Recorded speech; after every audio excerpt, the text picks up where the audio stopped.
Resource and development part 3। अब हम लोगों ने प्रीवियस वीडियो में सस्टेनेबल डेवलपमेंट का डेफिनेशन देखा था ऑन पेज 3। अब उसके नीचे रियो डी जेनेरियो अर्थ समिट 1992 है और एजेंडा 21 स्मॉल लेटर्स में है। हाँ क्या? ब्राज़ील रियो डी जेनेरियो अर्थ समिट मतलब एक तरह का कॉन्फ्रेंस। अब ये रियो डी जेनेरियो में कॉन्फ्रेंस हुआ था 1992 में, इसके लिए हेडिंग दिया है रियो डी। हाँ, प्रेस कॉन्फ्रेंस नहीं बोल सकते, यहाँ पे यूनाइटेड नेशन कॉन्फ्रेंस बोल सकते हैं on environment and development, UNCED, उसका एक कॉन्फ्रेंस हुआ था। अब CED environment and development, United nation conference on environment and development. तो अभी कॉमन सेंस है, कुछ एनवायरनमेंट और डेवलपमेंट की बातें इस मीटिंग में होने वाली है। ओके, तो अभी 1992 में मतलब कौन सी सेंचुरी? 92 मतलब कौन सी सेंचुरी की बात हो रही है? 20th सेंचुरी की बात हो रही है। तो आगे के 8 साल में हमें 21st सेंचुरी में क्या क्या अचीवमेंट्स करने हैं रिगार्डिंग एनवायरनमेंट को इम्प्रूव करने में, एनवायरनमेंट को डिग्रेड ना करने में, एनवायरनमेंट का डेवलपमेंट करने में, रिसोर्स मैनेजमेंट में, सस्टेनेबल डेवलपमेंट में बहुत कुछ करना है। ऐसे लोगों ने सोचा। अभी लोगों ने क्यों सोचा होगा 1992 में? अभी अपन ऑलमोस्ट 30 years अहेड है। यस, हाँ, बट उन लोगों ने मर गए, वो लोग मर गए, बट उन्होंने प्लानिंग जो भी किया रहेगा वो राइटिंग में रहेगा ना, सिर्फ बात थोड़ी ना किया रहेगा कि अपने को ये करना है, ये करना है, सिर्फ बोल दिया, ऐसा नहीं। वो लोग ने रैदर देन एक प्रॉपर ट्रीटी भी साइन किया, वो भी यहाँ पे लिखा हुआ है, समझा? तो रियो डी जेनेरियो में क्या हुआ था तुम्हें पता चला। और उसके आगे एक हेडिंग है एजेंडा 21। एजेंडा 21 मतलब 21st सेंचुरी में हम लोग क्या क्या करेंगे। तो ये agenda 21 is the outcome of earth summit 1992। Agenda 20 पे कुछ है क्या? नहीं, तब कुछ बना ही नहीं था ना। थोड़ा जोर से बोलो, मतलब रिकॉर्डिंग में डाउट आ जाए तुम्हारे। ठीक है, रियो डी जेनेरियो समझा ना क्या है? तो in June 1992 more than 100 head of states 100 head of states meet in Rio de Janeiro in Brazil. ये 100 हेड्स ऑफ स्टेट्स मतलब क्या है? जब हम लोग ग्लोबल लेवल की बात करते हैं तो कंट्री को स्टेट कंसीडर करते हैं। जब हम लोग सिर्फ इंडिया इसकी बात करेंगे तो Rajasthan will be the state of India. तो जब ग्लोबल लेवल की बात करेंगे तो हर country will be the state. तो 100 अलग अलग देशों से वहाँ के रिस्पेक्टिव रिप्रेजेंटेटिव या हेड्स आए थे या इंसान आए थे।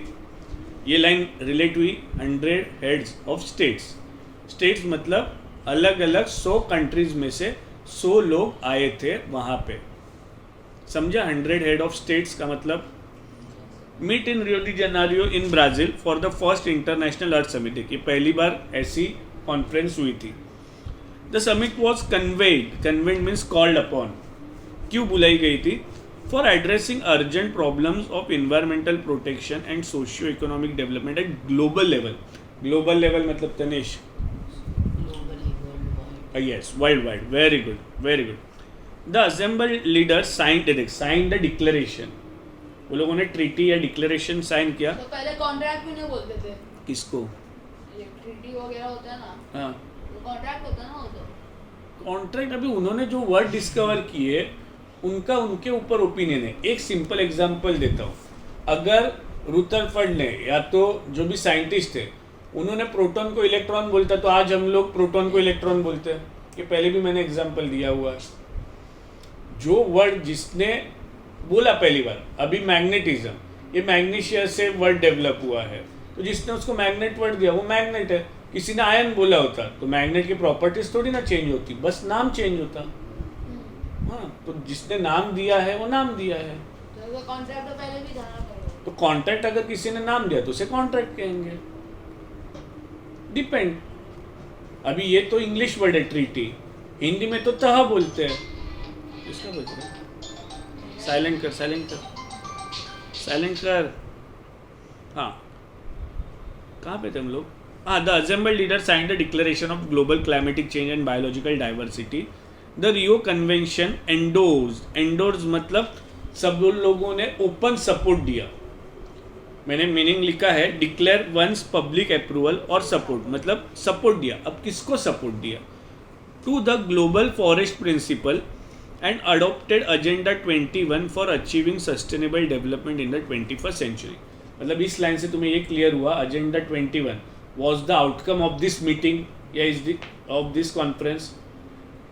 एंडोर्स किसको किया ये भी समझा. तो इनको कैसे बता दिया एजेंडा 21 सक्सेसफुल था? किधर बोला? किसने बोला सक्सेसफुल जो था? है किधर बोला? अचीव बोले थे ना, क्या?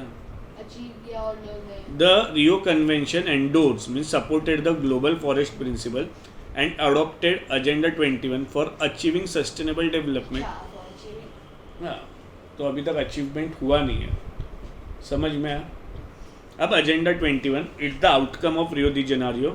It is the declaration signed by the world leaders in 1992 at UNCED which took place in Rio de Janeiro, Brazil. It aims, अभी उसके एम्स क्या है? At achieving. ये ना मेरे नोट्स से पढ़ना, ये मैंने नोट्स में ना सब पॉइंटर्स करके दिए हैं.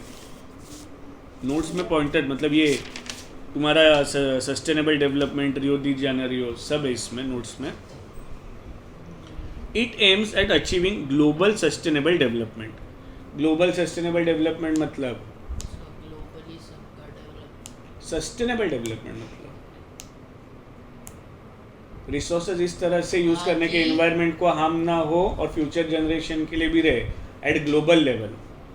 First, it is the agenda to combat means fight environmental damage, poverty, diseases through global cooperation. Global cooperation मतलब एक कंट्री दूसरी कंट्री को सपोर्ट करेगा ऑन कॉमन इंटरेस्ट. अब कॉमन इंटरेस्ट क्या था कि एनवायरनमेंट को हार्म नहीं करना.